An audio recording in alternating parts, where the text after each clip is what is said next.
Y continuando con la otra parte, del mensaje,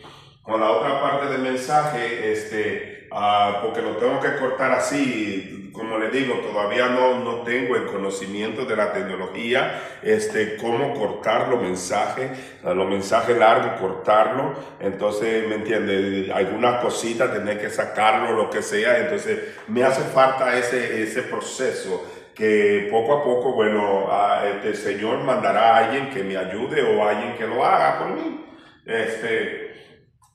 Pues como le decía, como terminaba diciéndole, el estudio se trata del Cordero.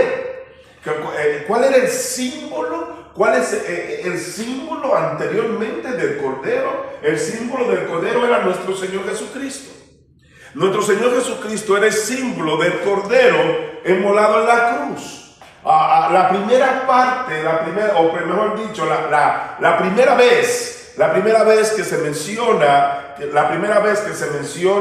el Cordero en la Biblia es en Génesis. En Génesis capítulo 22 es la primera vez que se habla de un Cordero. ¿Y cuándo es que se habla de ese Cordero? Voy a dar un trasfondo de la historia antes de llegar al Cordero.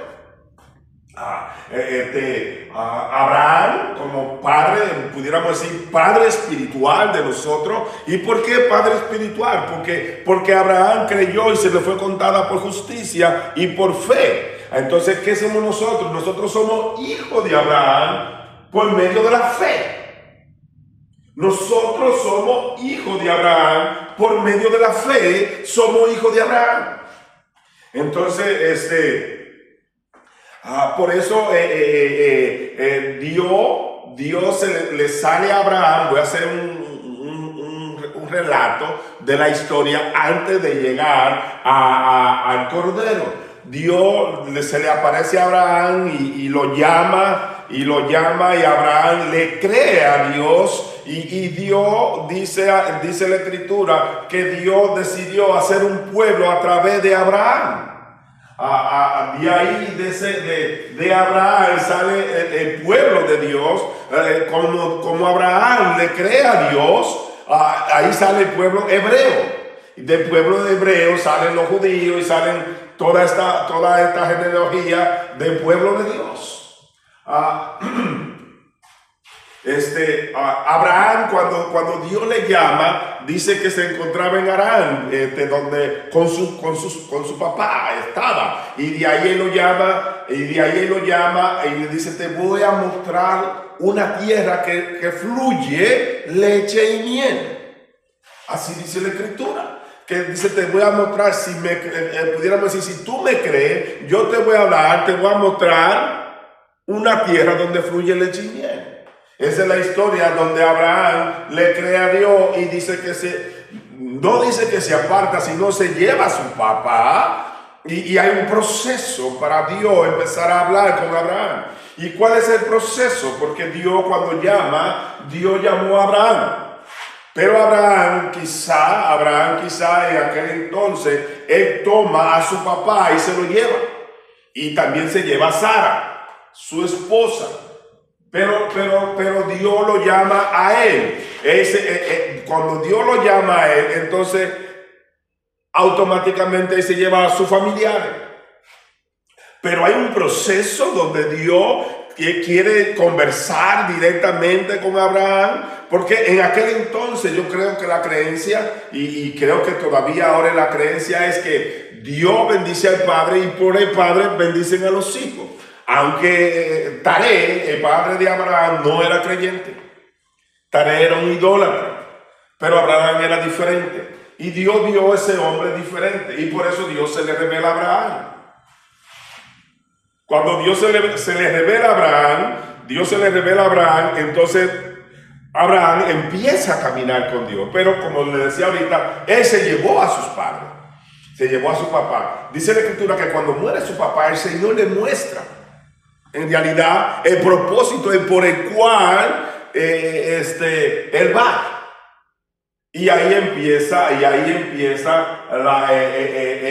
el caminar de Abraham. Abraham no tenía hijos, se casó con Sara y no tenía hijos, y siempre estaba pidiendo un hijo. Siempre pedía un hijo al Señor. La preocupación de la esposa de que tuviera un hijo, lo lleva a él. ¿A qué lo lleva a él?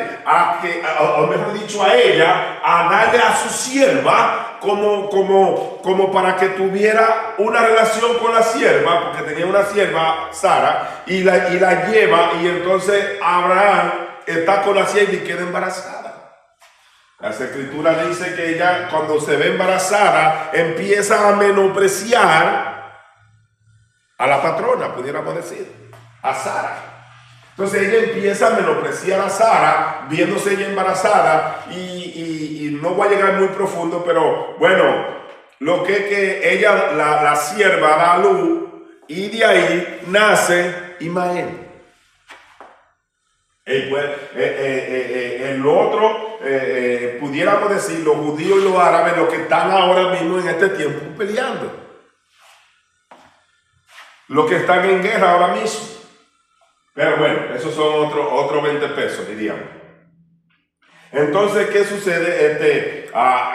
Esa es la voluntad de la sierva que tiene ese hijo. Por eso quizá hubo tanto problema, porque hasta el sol de hoy hay problema con esas dos genealogías. Entonces, como con esas dos genealogías están esos problemas, automáticamente es la voluntad de la esposa de Abraham la que lleva a esa situación. En una ocasión el Señor, los ángeles de Dios se le aparece y le dice a Sara: Sara, tu mujer te dará un hijo. Dice la escritura enseña que Sara estaba detrás de la puerta escuchando, tú sabes, como aquellas mujeres que estarán hablando los esposos. O mi esposo que habla con esos extraños. Y dice la escritura que Sara se ríe cuando dicen: Sara, tu mujer, te darás un hijo. Le dice: para este tiempo, Sara, tu mujer, te darás un hijo. Entonces, ella se ríe, el ángel la cuestiona. Bueno, esas son otras, solamente quiero llegar donde quiero llegar. Pues Abraham tenía 99 años cuando Sara queda embarazada de Isaac. Y ahí empieza el hijo amado. ¿Y por qué el hijo amado? Porque Sara tenía 90 años cuando queda embarazada. Eso significa que ya Sara no podía tener hijos. El significado de eso era que ya Sara no podía tener hijos. ¿Y por qué no podía tener hijos? Porque la costumbre de su menstruación, que es lo que le permite a que la mujer puede quedar embarazada, ya se le había quitado. Quiere decir que ya tenía 90 años. Quiere decir que aquí viene la voluntad del Padre, automáticamente la voluntad de Dios. ¿Para qué? Para que es como a su vejez tener el hijo que ella siempre deseó. Entonces era el hijo amado por ella y por su padre. ¿Y por qué por su padre? Porque su padre amaba a su esposa y su esposa no podía darle un hijo. Entonces la esposa no podía darle un hijo a los 90 años para quedar embarazada. La Biblia no registra, pero sí registra. Yo creo que la Biblia, el Espíritu Santo viene y posa sobre Sara. Es lo mismo que sucedió con María, la madre de Jesús. El Espíritu Santo, porque es el hijo amado. A Isaac pudiéramos nosotros mirarlo. Como aquella promesa del hijo que venía a qué, a crucificarse en la cruz, a salvar el pueblo.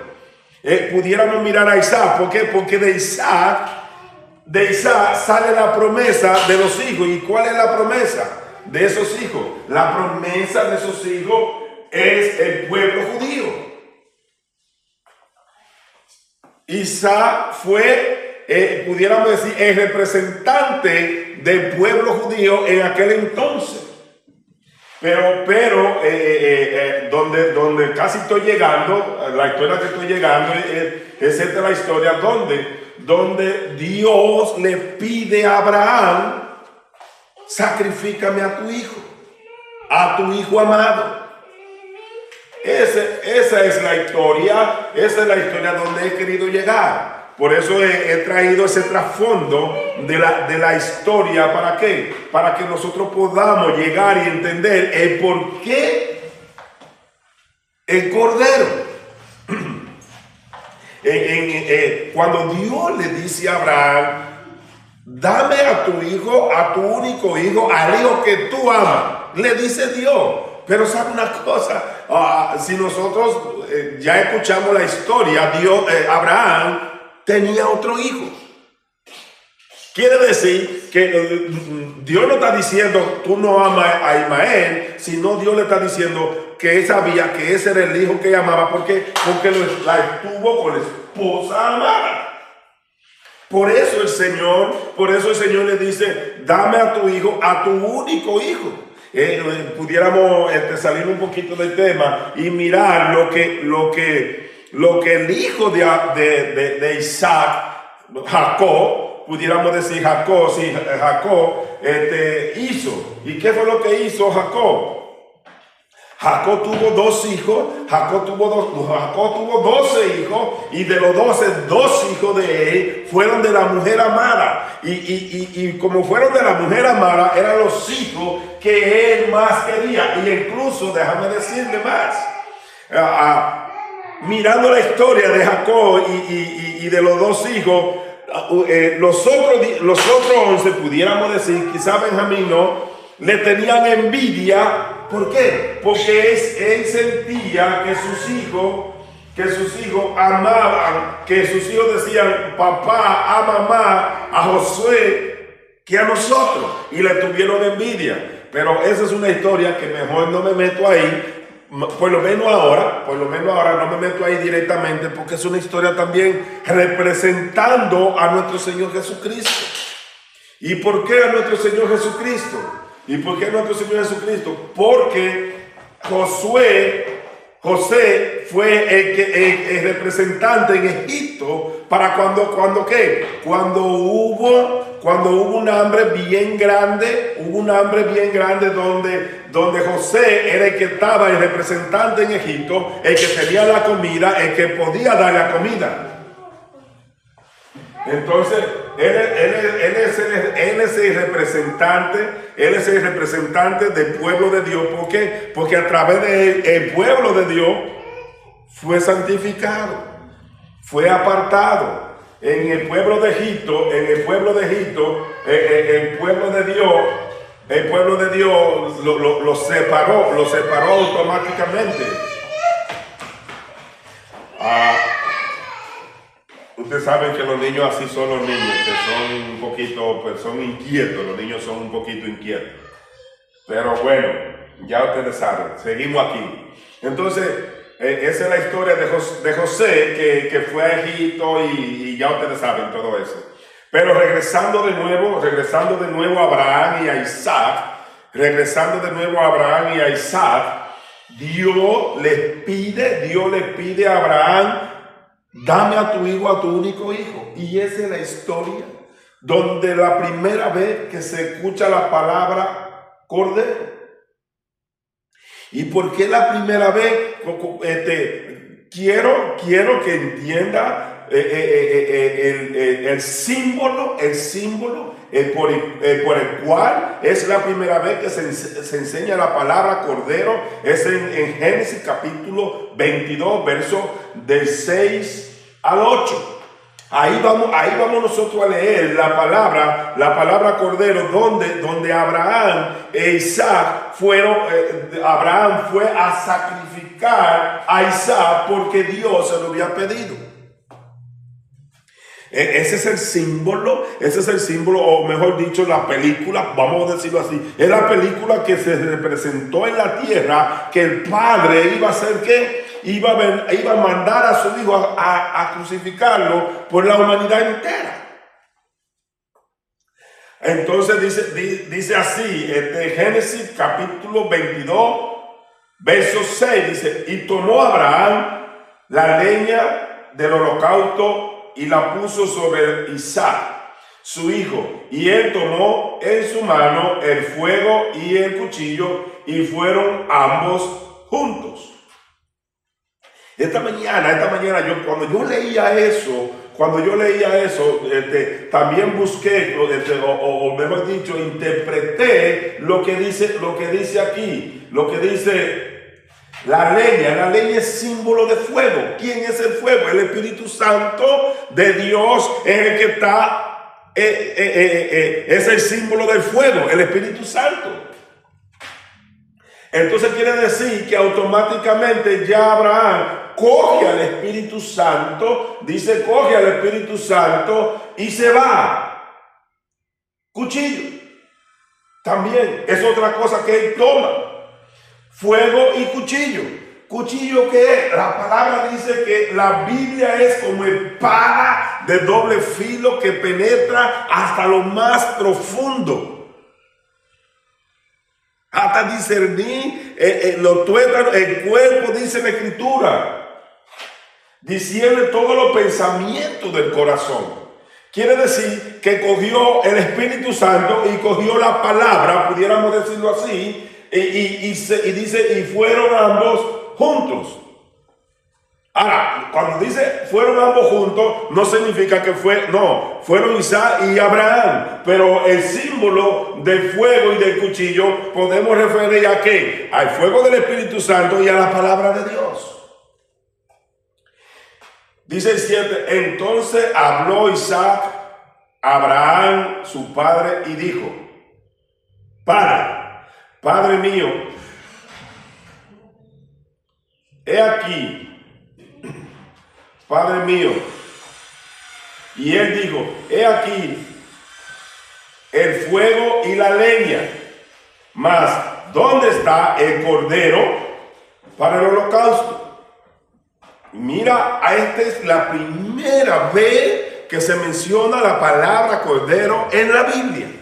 Es la primera vez. Ahora, Cordero es símbolo de nuestro Señor Jesucristo. Ahora, en ese entonces, el cordero, según la mente, lo que Dios le pidió a Abraham, dame a tu hijo, sacrifícame a tu hijo. Entonces, cuando Dios le dice a Abraham, dame a tu hijo, significa, ese es un cordero que tú me vas a sacrificar a mí. Es símbolo de lo que nuestro Padre Celestial iba a mandar a su Hijo a ¿qué? A morir por la humanidad. Ese cordero que habla allá en el Nuevo Testamento, desde ahora nosotros lo podemos mirar. ¿Y cómo nosotros lo podemos mirar?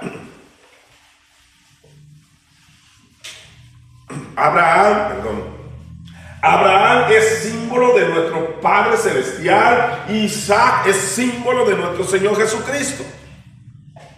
¿Y cómo sabemos? Porque Dios le dice a Abraham, dame a tu hijo, a tu único hijo, lo que el Padre hizo. ¿Y qué hizo el Padre? Él envió a su único hijo a morir por la humanidad. Entonces dice, y respondiendo a Abraham, Dios se proveerá de cordero para el holocausto, hijo mío.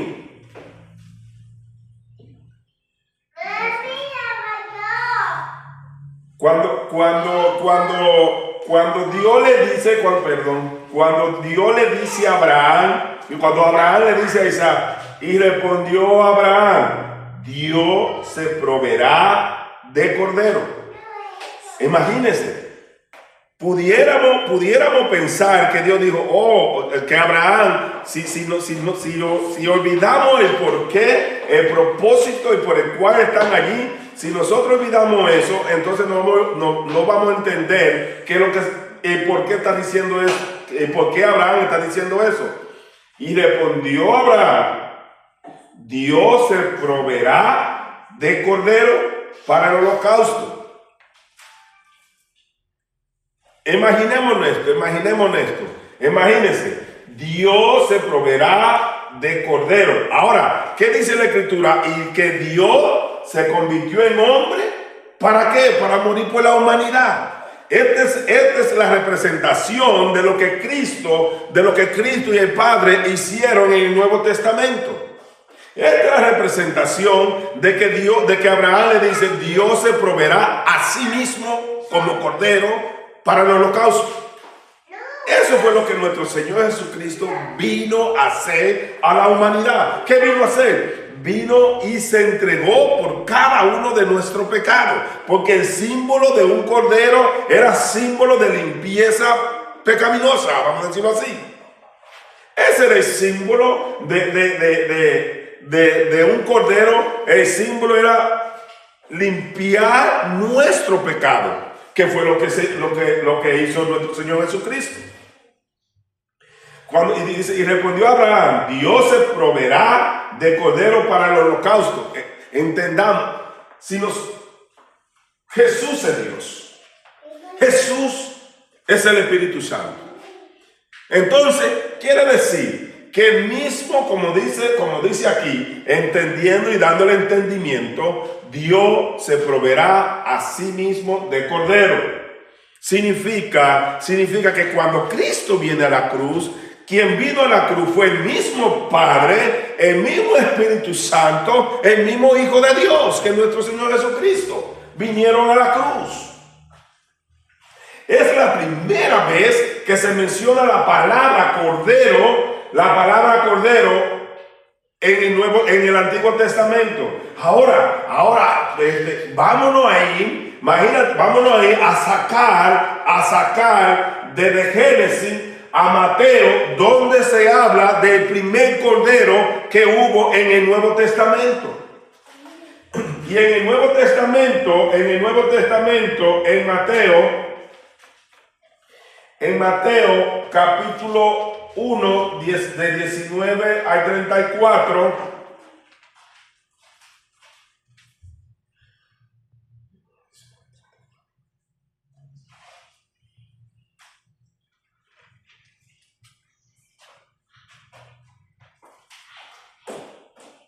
Perdón.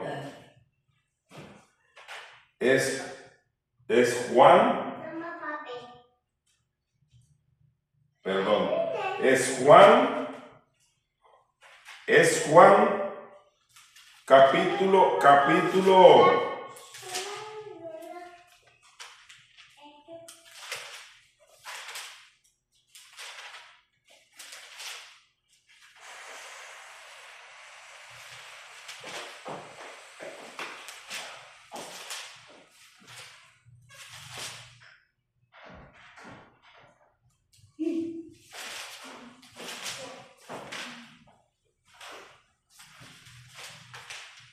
Es Juan capítulo. La referencia de Juan no es la primera vez que se menciona, pero como Mateo, Lucas, Marcos y Juan, los cuatro son el mismo evangelio. Pudiéramos mirar, ¿dónde es que pudiéramos mirar? En Marcos 14:12, donde es a la segunda vez que se menciona esa palabra. En Lucas se menciona también por tercera vez, y en Juan es que podemos mirar la aplicación completa, porque lo de Lucas y lo de Juan, lo de Lucas y lo de Marcos pudiéramos decir que es el mismo relato de Juan, pero Juan lo tiene un poco más abierto para nosotros poder entender automáticamente dónde está la palabra cordero y qué es lo que significaba el cordero aquella vez y el significado del cordero en este tiempo. Y en este tiempo el cordero decía Juan el Bautista, pudiéramos decir que Juan el Bautista era el sumo sacerdote el sumo sacerdote de los judíos, que miró ese cordero limpio, porque eso lo vamos a ver más después, un cordero limpio sin mancha, podemos decirlo así, que Dios iba a utilizarlo para limpiar el pecado de la humanidad. Entonces, ¿qué fue lo que Juan vio? Juan, como sumo sacerdote, porque Juan fue que se le dio el poder y la autoridad para empezar a predicar el evangelio de salvación hasta que Cristo llegara, según dice la Escritura. Es una profecía de Isaías que dice, donde habla que Juan iba a ir primeramente delante de nuestro Señor Jesucristo. Y en Juan capítulo 1, versos 19 al 34, yo sé que está largo, pero es un estudio. Y como es un estudio, nosotros tenemos que entender de que como es un estudio, queremos no tan solo coger un versículo y olvidarnos del trasfondo y por qué. Queremos llevarnos todo, ¿para qué? Para poder entender lo que veníamos diciendo del Antiguo Testamento de la primera vez, donde Abraham fue a crucificar a Isaac y Isaac era el cordero. Ahora vamos a ver el significado que viene siendo ya el Cordero de Dios, el Cordero de Dios. Dice así, Juan 1, 19, lo voy a ir parafraseando, hablando, y si siento decir algo, entonces yo lo voy a decir. Dice, este es el testimonio de Juan cuando los judíos enviaron de Jerusalén sacerdotes y levitas para que le preguntasen, ¿tú quién eres? Confesó y no negó, sino confesó, yo no soy el Cristo. Ahora, en aquel tiempo estaban esperando al Mesías. Incluso como estaban esperando al Mesías, creyeron que Juan pudiera haber sido el Mesías, aunque le preguntaron, ahí mismo en el relato le preguntaron y él siempre negó, nunca se declaró como el Mesías.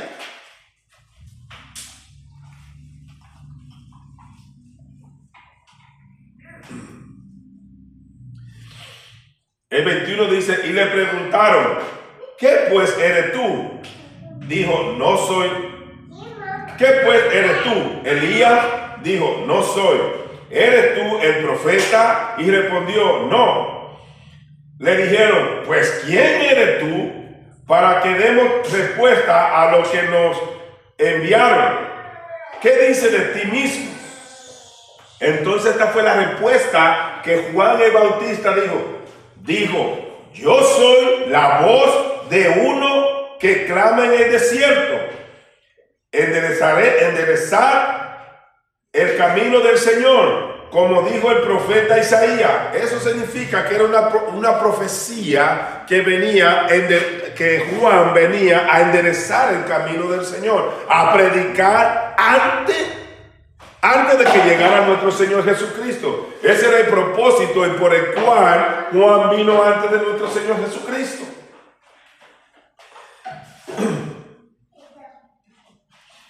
Y dijo,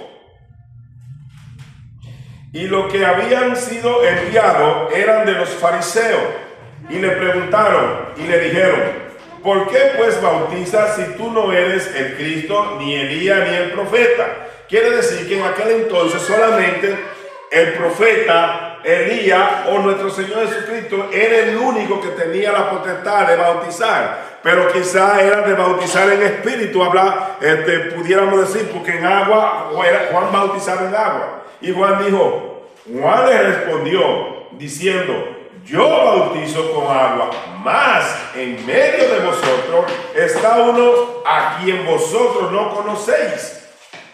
Este es el que viene después de mí, el que es antes de mí, del cual yo no soy digno de desatar la correa del calzado. ¿De quién hablaba Juan? Hablaba de nuestro Señor Jesucristo.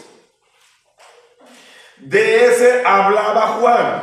Juan hablaba de nuestro Señor Jesucristo porque él decía, en medio de vosotros hay uno por el cual yo no soy digno de desatar la correa de sus zapatos. El respeto que Juan le tenía. Estas cosas sucedieron en Betábara, al otro lado de Jordán, donde Juan estaba bautizando. Ese es un relato, pudiéramos decir, es un relato donde se habla. Ahora vamos a ver cuando Juan declara quién es aquel que está en medio de vosotros. ¿Para qué? En medio de vosotros. Para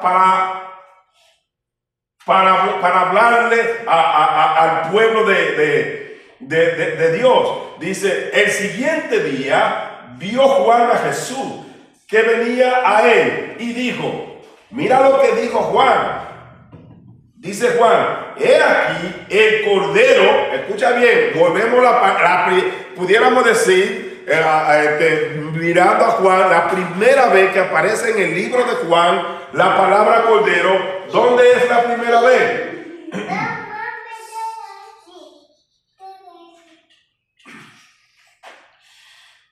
En el versículo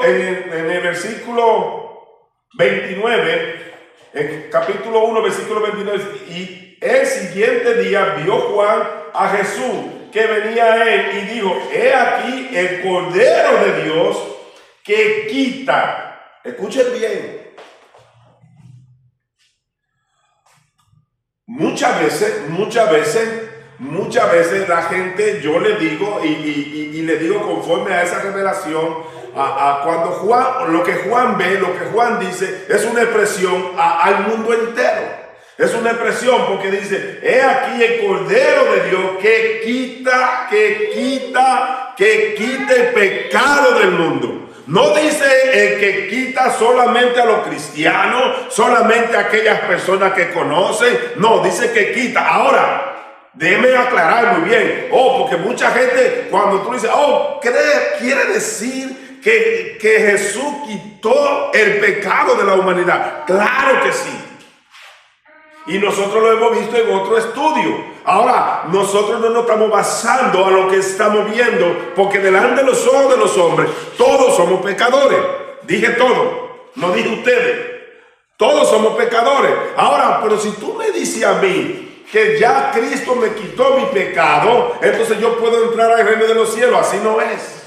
No. Yo lo he dicho y vuelvo y lo repito. Con que no. Así, podemos decirlo así, no es suficiente para Dios el Padre que Cristo te haya quitado los pecados, porque lo único que Cristo hizo con su sangre te apartó. ¿Para qué? Para propósito santo. Pero ese propósito santo tú tienes que hacer algo. ¿Y qué es lo que tú tienes que hacer? Reconocer ese sacrificio que Cristo hizo en la cruz. ¿Para qué? Para poder entrar al cielo.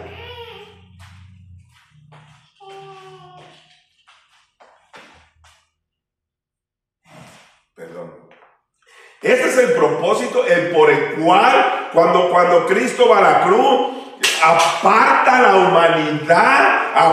humanidad para Dios.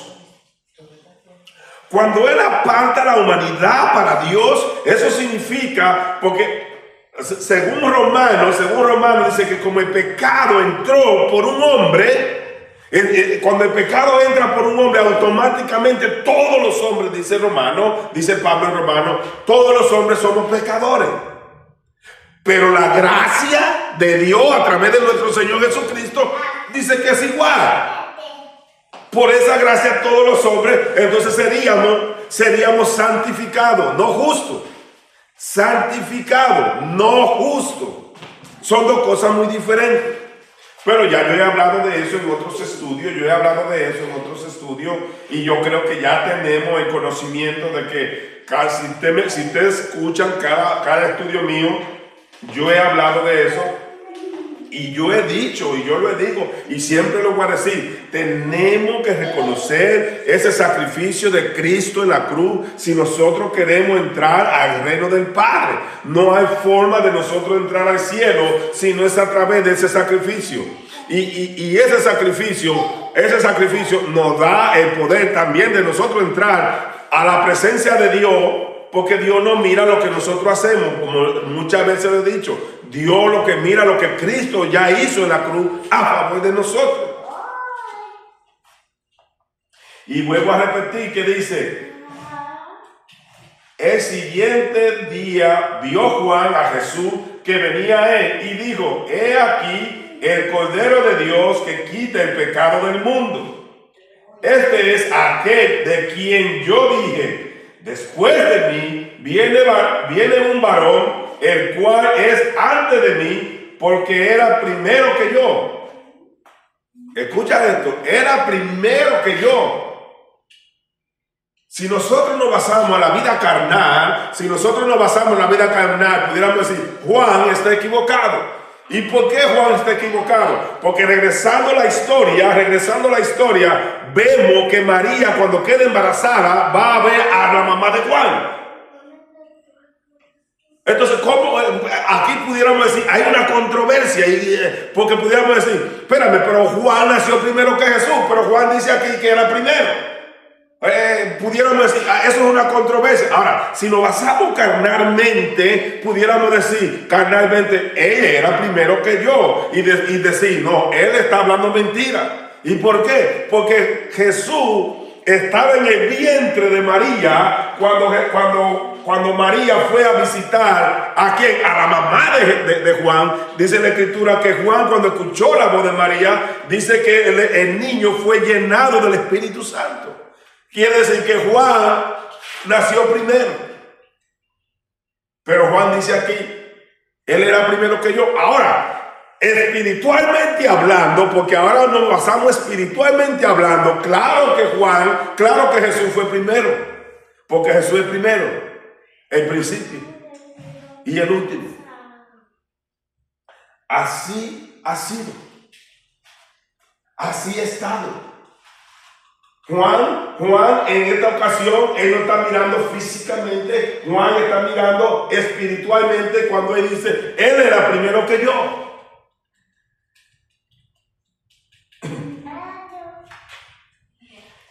El 31 dice, y yo no lo conocía, más para que fuese manifiesto a Israel, por esto vine yo bautizando con agua. Pudiéramos decir, volvemos otra vez. Dice que Juan no lo conocía, Juan no sabía. Juan sabía quién era Jesús. ¿Y por qué? Porque era su primo. Pudiéramos decir, espérame, aquí hay una controversia un poco media rara, porque conocía o no lo conocía, era primo o no era primo. ¿Nació primero o no nació primero? Pero Juan no se está enfocando físicamente, porque físicamente Juan conocía a Jesús. Ahora espiritualmente Juan no sabía quién era. Espiritualmente Juan no sabía que ese primo de él, que es lo que a veces sucede en la humanidad, podemos mirar a cualquiera persona que está a nuestro alrededor y nunca nos damos cuenta qué tan grande cosa Dios puede hacer a través de esa persona.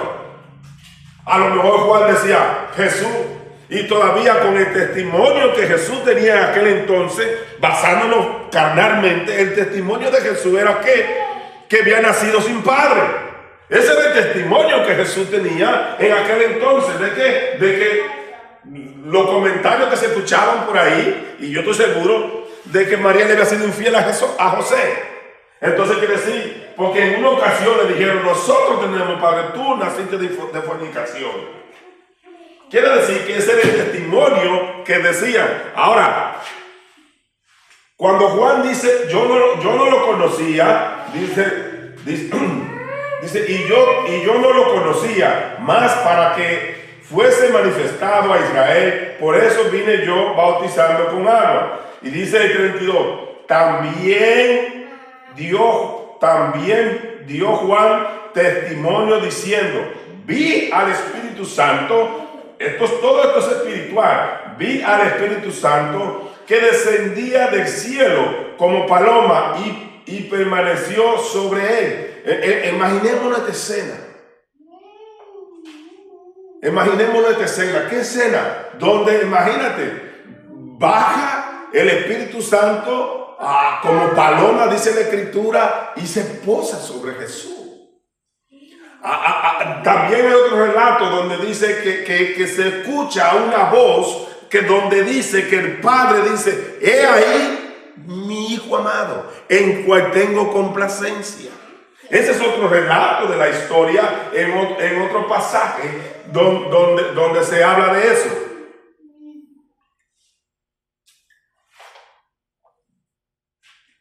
Perdón. ¿Qué podemos nosotros mirar en esa escena? Podemos mirar el Padre, el Hijo y el Espíritu Santo. Los tres, porque los tres son uno. Los tres son uno solo. Y como los tres son uno, en ese momento estaban los tres dando testimonio en sí de quién éramos nosotros. Dando testimonio en sí de quién éramos nosotros. Dice el 32, también dio Juan testimonio diciendo: vi al Espíritu Santo que descendía del cielo como paloma y permaneció sobre él.